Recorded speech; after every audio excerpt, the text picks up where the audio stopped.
મોરબી જિલ્લાનો ગ્રામ્ય વિસ્તાર કે જ્યાં ગ્રામજનોએ ચક્કાજામ કર્યો। મોરબીના હળવદ તાલુકાનું મયુરનગર અને રાયસંગપર ગામ, આ બંને ગામને જોડતા રસ્તા પર બ્રિજ બનાવવાની માંગ સાથે ગ્રામજનોએ ચક્કાજામ કર્યો।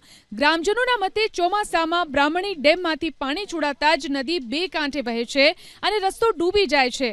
પરિણામે વિદ્યાર્થીઓ અને ગ્રામજનોને 20 કિલોમીટર લાંબો ફેરો પડે છે। રામધૂન બોલાવી ગ્રામજનોએ ચક્કાજામ કરતા પોલીસ દોડી આવી અને 100 આગેવાનોની અટકાયત કરી અને રસ્તો ખુલ્લો કરાવ્યો। તો મોરબીના રાજપર રોડ પર રોડ રસ્તા અને ગટર જેવી પ્રાથમિક સુવિધાઓના અભાવને લઈ અને સ્થાનિકોએ ચક્કાજામ કર્યો। મોરબી જિલ્લાનો ગ્રામ્ય વિસ્તાર કે જ્યાં ગ્રામજનોએ ચક્કાજામ કર્યો।